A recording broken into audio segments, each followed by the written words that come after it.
Today we retell the story of how death was arrested. It was almost daybreak on Sunday when Mary Magdalene and the other Mary went to the tomb. Suddenly a strong earthquake struck, and the Lord's angel came down from heaven. He rolled the stone away and sat on it. The angel looked as bright as lightning, and his clothes were white as snow. The guards shook with fear and fell down as though they were dead. The angel said to the woman, "Don't be afraid. I know you're looking for Jesus, who was nailed to a cross. But he isn't here. God has raised him to life, just as Jesus said he would. Come, see the place where his body was lying. And then hurry. Tell his disciples that he's been raised from the dead back to life and is on his way to Galilee. Go and you'll see him. That's what I came to tell you." The women were very afraid and yet very happy as they hurried away from the tomb and raced to tell the good news to his disciples. That's the story that will probably crash the internet today. Welcome to Easter online at Marysville Christian Church. I'm Ed Beeson, Senior Pastor, telling again the greatest story ever told. Always remember, never forget, you can count on God. If you want to share photos with your MCC family of how you're doing Easter at home, we give you the opportunity to do so with a hashtag of #MCC Easter at Home. You can also tag us at Instagram, Facebook, and Twitter accounts as well. Even though we're apart, this is a way that we can still celebrate together. Life is full of unexpected and unexplainable surprises. It's still hard for us to fathom what our country is currently going through, isn't it?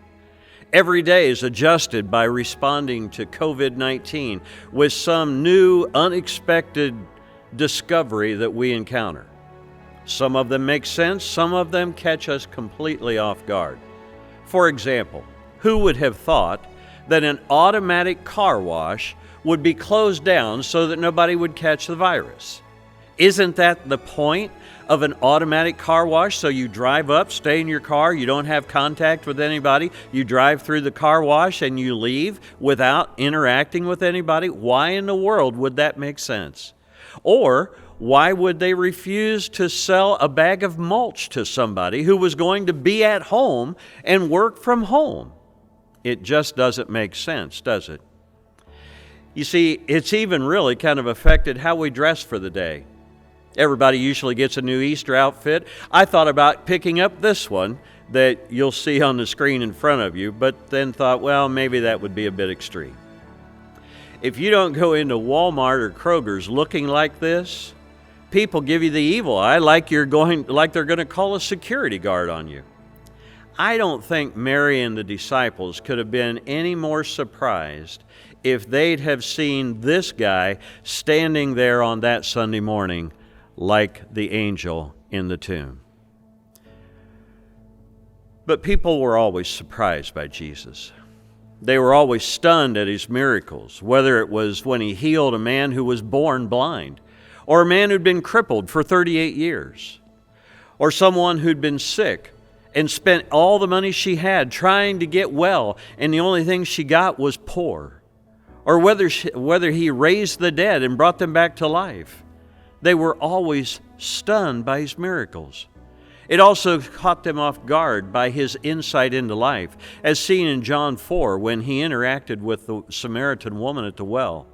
She was so surprised by his insight into her life that she ran back into town and told everybody, "You've got to come and see a man who's told me everything I've ever done." People were especially surprised by what Jesus taught.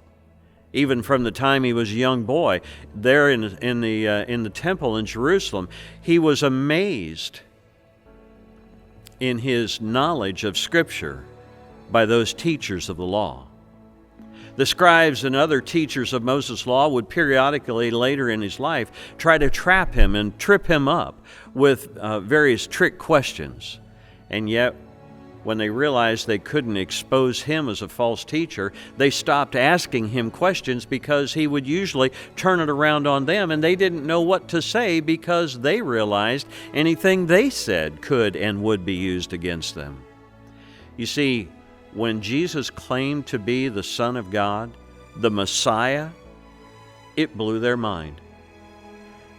The only thing they could think of to respond with was that it must be blasphemy to equate yourself with God, and that blasphemy deserved the death penalty. And that's why they began to plant people in the crowd there in front of Pilate and Herod and Caiaphas. Crucify him, crucify him.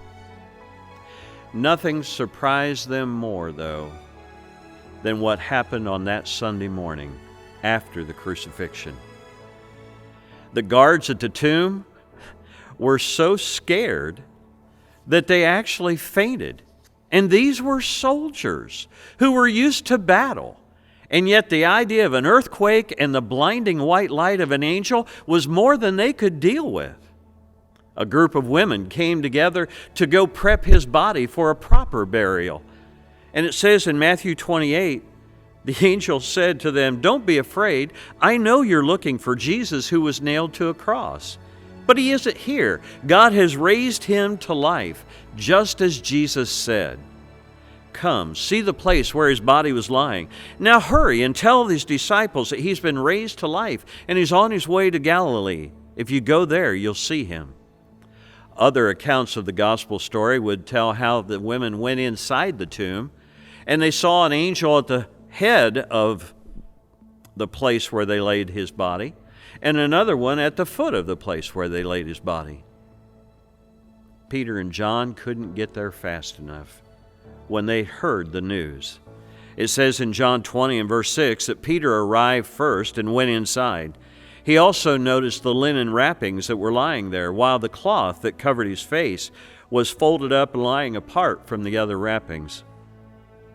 Then the disciple who had reached the tomb first also went in, and when he saw what was there, he believed. Until then, they still hadn't fully understood the scriptures that said Jesus must rise from the dead. Well, that's how the story begins. The evidence was there, right in front of their eyes. It was too good to be true. Jesus had told them ahead of time, you can count on God. He's raised Jesus back to life. What an incredible, glorious day that would be.